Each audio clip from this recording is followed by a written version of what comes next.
Finally guys আমিও সেই viral sweater বানিয়ে ফেললাম একদম সহজে, আর অনেক সুন্দর হয়েছিল এই সোয়েটারটা। কাজগুলো অনেক সুন্দর করে করছিলাম।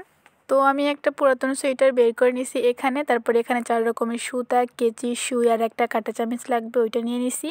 এই তো কাঁটা চামচের ভিতরে একটা সুতা দিয়ে তারপরে এভাবে গোল গোল করতেছিলাম প্রায় 20-25 বারের মতো। 20 বারের মতো পেঁচিয়ে খানিকটা সুতা বাকি রেখে এতটুকু করে রাখবো। এরপর এখানে একটা সুই লাগিয়ে নিব। সুই লাগিয়ে দুই পাশের মুখটা ভালোভাবে বেঁধে দিব সুতা দিয়ে। দুই পাশের মুখ ভালোভাবে বেঁধে দেওয়ার পর আমি খুলে নিব। এটা একটা ফুলের পাপড়ি। এভাবে আমি 4-5টা বানিয়ে নিব। বানিয়ে নেওয়ার পর একটা সুতা দিয়ে গেঁথে নেব 5টা। নেওয়ার পরে এই তো দেখো কত সুন্দর ফ্লাওয়ার হয়ে গেল। তারপরে এখানে একটা পাড় লাগিয়ে নিব। এই তো পাড় লাগাইতেছিলাম।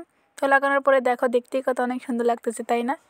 তো যাই হোক, তারপরে এই তো আমি কতগুলো দেখো ফুলের পাপড়ি বানাই ফেললাম। এরপরে এই দেখো কতগুলো ফুল হয়ে গেছে, দেখতে অনেক সুন্দর লাগতেছে, তাই না? কি সুন্দর ফ্লাফি ফ্লাফি হয়েছে। সোয়েটারের ওপর ফুলগুলো বসানোর পর আমি উপর থেকে 2টা করে পাতা দিব। পাতা দিলে আরও সুন্দর লাগবে। আর পাতার কাজটা করব এই সবুজ কালারটা দিয়ে। আর এখানে আমি পাতার কাজ করতেছিলাম। পাতা দেওয়ার পরে এই সোয়েটার তো আরও অন্যরকম হয়ে গেল, অনেক সুন্দর লাগতেছিল আমার থেকে আর কি। তারপরে এটা বানানোর পর ভাবলাম একটু পরে দেখি। এই তো বিকালে পরে আমি একটু নদী পাড়ে গেছিলাম, কিছু পিক আর ভিডিও করছি। পুরাতন একটা সোয়েটার কি সুন্দর একটা লুক দিছে, তাই না? তোমাদের থেকে কেমন হয়েছে সবাই কমেন্ট করবে। আর আজকের ভিডিও পর্যন্ত ছিল। সো আল্লাহ হাফেজ।